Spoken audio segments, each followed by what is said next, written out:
বজাৰ পৰা আহি একদম ভিডিঅ' চিডিঅ' ভালকৈ একদম বনাব নোৱাৰিলোঁ কিখিনি আনিছোঁ এবাৰ বক্সটো আনবক্সিং কৰিম আৰু যিহেতু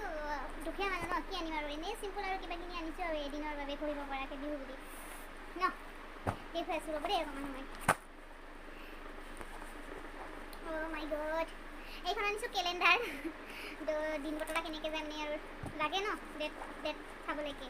আৰু ইয়াত কি আছে দেখাই আছোঁ দেই একদম সোঙা মেলি দিছোঁ এইটো হৈছে ফেচ ৱাছ এইটো হৈছে ক্ৰীম ফেয়াৰ লাভলি দিওঁ এইডাল হৈছে আই কেয়াৰ আৰু তাৰপিছত এইটো হৈছে পণ্ডছ পাউডাৰ তাৰপিছত এইটো হৈছে নপেলিছ তাৰপিছত আৰু এইটো হৈছে লিপষ্টিক মেইনটো লিপষ্টিক এটা লৈ আহিলোঁ আগৰ আছিল যিটো পোৱানি হ'ল তাৰপিছত ইয়াত কি আছে ঠাইটো দেখুৱাই আছোঁ আপোনালোকে চাই থাকিব এইডাল আনিছোঁ গ্ৰাডাৰ এনেকুৱাই মাৰোঁ আৰু মই একদম চিম্পুল এনেকৈ যাওঁ বেছিভাগ খোপা এটা মাৰি কিনে এটা কাটা দি কিনে তো আৰু কি আনিছোঁ একেই তাৰিখ আছে এইবোৰ আনিছোঁ কেকুৰা 10 টকা কৰি আমাৰ ইয়াতে আপোনালোকৰ তাত বা কিমান নাজানো এনেই ভাল লাগিছে টিকুট মানে এইটোও ভাল লাগিছে বহুত মজা আৰু এইযোৰ আনিছোঁ ঝুমকা মানে বিহুৰ দিন পিন্ধিবলৈ আৰু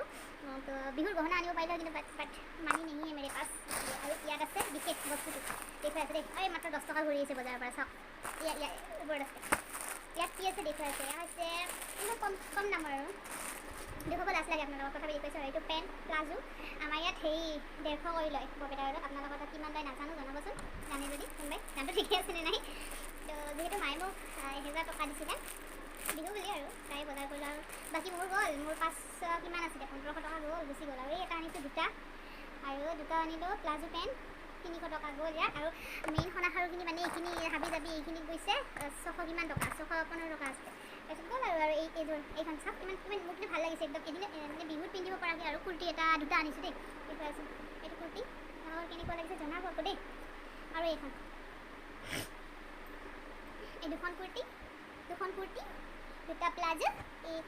কোনটো মিলিব এনেকৈ লগালে বেছি ভাল লাগিব নে এনেকৈ পিন্ধিলে বেছি ভাল লাগিব জনাবচোন আৰু এয়াই আৰু বাকী একো নাই আৰু বেংকলৈ গৈছিলোঁ মাৰ পাছবুকটো আপ টু ডেট কৰি আনিলোঁ তো সেয়েহে একদম মোৰ চুৰ বিষাই গৈছে বহুত টাইম লাগিছে ন বজাৰতে কিন্তু ঠিক টাইমত আহি পালোঁ 1:35 হ'ল ঘৰলৈ আহি পোৱা ঠিকেই হ'ল বাৰু যি কি নহওক ভিডিঅ'টো কেনেকুৱা লাগিছে জনাব আৰু যদি ভাল লাগে প্লিজ তেতিয়াহ'লে লাইক কমেণ্ট শ্বেয়াৰ ছাবস্ক্ৰাইব কৰিবলৈ নাপাৰিব আৰু এবাৰ মোৰ ফালৰ পৰা সকলোকে ৰঙালী বিহুৰ হিয়া ভৰা শুভেচ্ছা জ্ঞাপন কৰিলোঁ সহ্য কৰিব পাৰোঁ কিন্তু ইহঁতে যে অমতা জীৱ জন্তুৰ সৈতে একো ক'ব নোৱাৰে ইহঁতৰ কষ্টটো মই বহুত বেছি বুজি পাওঁ কি মজা একদম এই আছিল আজি ভিডিঅ'টো আৰু ভিডিঅ' বেছি দীঘলীয়া নকৰোঁ আৰু ইয়াতে এটা বাই বাই